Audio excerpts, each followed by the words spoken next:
Hello friends, you are once again welcome on the online platform of Arun Dalal English Classes YouTube channel. And today we are going to shift on our next exercise of Basics of English Grammar. And in this 44th set, we are going to discuss some tenses and non-finite verbs. तो देखेंगे ये कैसे काम करते हैं, किस प्रकार के क्वेश्चंस आपके पेपर में उठाए जाते हैं, इन सब के ऊपर यहाँ पर चर्चा करते हुए चलेंगे। तो पहली स्टेटमेंट आपके स्क्रीन पर क्या कहता है? What dash to do after university? I would like to get a job in publishing. अब बेटे यहाँ पर सेकंड पर्सन से क्वेश्चन किया गया है। अब क्वेश्चन किया गया है वुड यू लाइक हो सकता है। अब वुड यू लाइक, इसने लाइक नहीं दिया, इसने होप रखा है। अब उसी हिसाब से लगाना पड़ेगा। व्हाट डू यू होप, हो सकता है, क्या उम्मीद करते हो। विल यू होप, बेटे सेंस गलत हो जाएगी। क्या करेंगे, इनअप्रोप्रिएट लगता है। Are you going to hope, ये तो बिल्कुल ही मतलब इररेलेवेंट इलॉजिकल बात कर रहा है।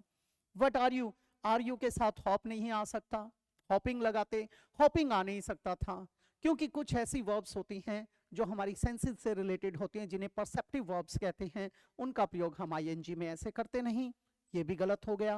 क्या आ जाएगा? What do you hope to do after university, क्या उम्मीद करते हो, क्या करेंगे आप। I'd like to get a job in publishing, ये बन जाएगा। नेक्स्ट है बेटे, my family is trying dash where to go on holiday। अब बेटे try, manage, want, wish, desire, ये कुछ ऐसे शब्द होते हैं जिनके साथ हम मुख्यतः किसका प्रयोग करते हैं? टू इन्फिनेटिव का प्रयोग करते हैं। तो यहाँ पर टू डिसाइड आ सकता है। डिसाइडेड तो बिल्कुल गलत हो जाएगा, ठीक है। डिसाइडेड तो जब आ सकता था जब हम एडजेक्टिव बनाकर यूज करते, ये तो बात गलत हो गई। डिसाइडिंग भी गलत हो गया। अब हमारे पास दो हैं, इसके बाद टू इन्फिनेटिव आता है, क्या आ जाएगा? Trying to decide. नेक्स्ट है बेटे, आई would like dash somewhere different for a change. अब यहां पर देखेंगे वुड लाइक का प्रयोग आप कहां पर करते हैं? जब आप किसी से उसकी इच्छा जानना चाहते हैं या अपनी इच्छा को जाहिर करना चाहते हैं, वहां पर किसका प्रयोग किया जाता है? Would like. He would like to join us tonight, आज रात वो ज्वाइन करना पसंद करेगा। Would you like to accompany us, क्या आप हमारे साथ चलना पसंद करेंगे? तो यहां पर इच्छा जानने के लिए या फिर किसी को बताने के लिए किसका प्रयोग करते हैं? Would like to. तो टू इन्फिनेटिव बनेगा। आई वुड लाइक, वेंट तो बिल्कुल इनअप्रोप्रिएट है क्योंकि पास्ट इंडेफिनिट टेंस आ गया, टेंस हमें चाहिए नहीं। टू गो आ सकता है, गो गलत हो गया, गोइंग बिल्कुल गलत हो गया। क्या आ जाएगा? I would like to go somewhere, ये बन जाएगा। I enjoy dash places I have never been to before. अब यहां पर enjoy, avoid, feel like, dislike, keep, busy, mind, worth, ये कुछ ऐसे शब्द होते हैं जिनके साथ हम क्या लगाते हैं? जेरंड लगाते हैं। क्यों लगाते हैं? जैसे आपका enjoy आया, avoid आया, ये बिल्कुल वैसे ही है जैसे आप अपनी हॉबीज की बात करते हो। आप लोगों से आपकी हॉबीज के बारे में पूछा जाता है कि व्हाट आर योर हॉबीज, आप क्या कहते हैं? Watching movies, swimming in the pool, reading novels, इस तरीके से बोलते हैं।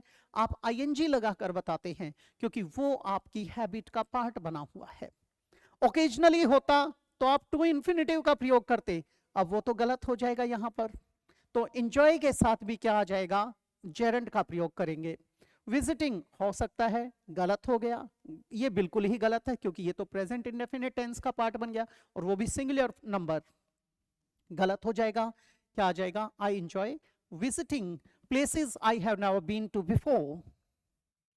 नेक्स्ट कहता है बेटे, बट माई चिल्ड्रन हेट। अब यहां पर भी वही बात आ गई, ठीक है, जो आपके नेचर की बात की गई है। I love riding horses, he loves dancing, she loves singing, इस तरीके से होता है बेटे। जब जनरल हैबिट की बात कर रहे हो, हॉबी का पार्ट बना हुआ है, तो आप मुख्यतः जेरंड का प्रयोग करते हो। तो बेटे यहां पर क्या आ जाएगा? They hate. साइट सी तो गलत हो गया, टू साइट सी बिल्कुल इनअप्रोप्रिएट है, साइट सीइंग ये बन जाएगा, विल के साथ तो आएगा ही नहीं, क्या आ जाएगा, साइट सीइंग, ये हमारा बिल्कुल सही उत्तर बनेगा। नेक्स्ट है आपका, they prefer dash in a swimming pool all day.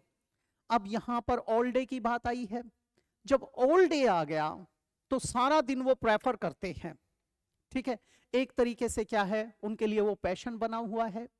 और अगर शॉर्ट टाइम के लिए होता, ओकेजनली होता, तो टू इन्फिनेटिव का प्रयोग करते।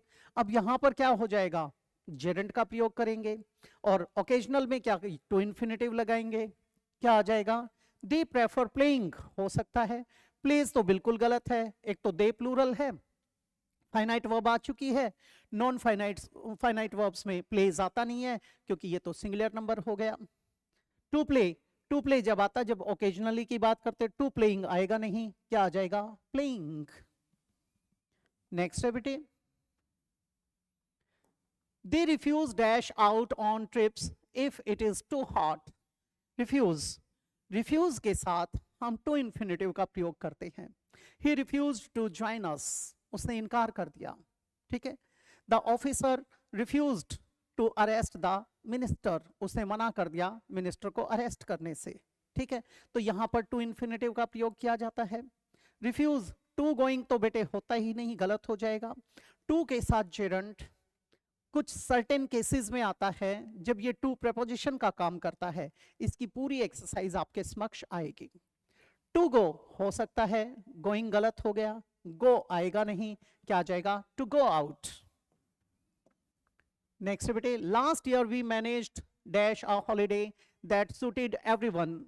अब हमने उस काम को किया था, ठीक है, मैनेज्ड टू इन्फिनेटिव, फाउंड बिल्कुल गलत है, टू फाइंड हो सकता है, फाइंड फाइंडिंग बिल्कुल गलत।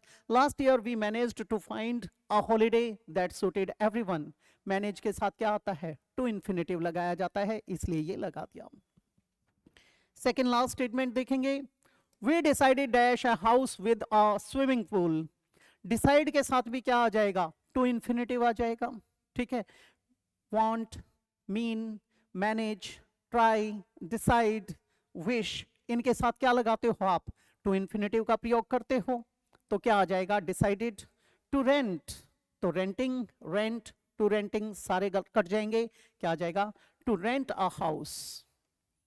लास्ट है बेटे, a woman from a travel agency helped us dash a nice house.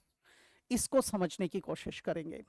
जहां पर आपके किसका प्रयोग किया जाता है, हेल्प का। हेल्प के बाद आपका बेयर इन्फिनेटिव भी आता है, टू इन्फिनेटिव भी आता है, जेरेंट भी आता है। जेरेंट का प्रयोग जब किया जाता है बेटे, जब आगे प्रेपोजिशन मिलेगी इन मिल जाता, इन चूजिंग आ जाता। तो अब यहां पर प्रेपोजिशन तो है नहीं, यानी चूजिंग तो खत्म हो जाएगा, ठीक है। टू चूज, ये सेंस गलत हो गई बिल्कुल ही। अब चूजेज आ नहीं सकता, और इसने चूज लिखा नहीं है, यानी बेयर इन्फिनेटिव दिया नहीं, हमें चुनना किसको पड़ेगा, इसको।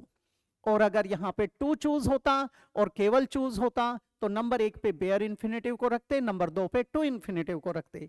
अब क्या आ जाएगा, to choose a nice house, ये बन जाएगा। ये थी एक्सरसाइज आपकी आज के लिए। अगली एक्सरसाइज में आपसे फिर से भेंट होगी। इसी तरीके से आगे बढ़ते रहेंगे, स्टेप बाय स्टेप अपनी मंजिल की तरफ निरंतर चलना है हमें। तो बेटे मिलते हैं अगली क्लास में, इजाजत चाहूंगा। नमस्कार दोस्तों।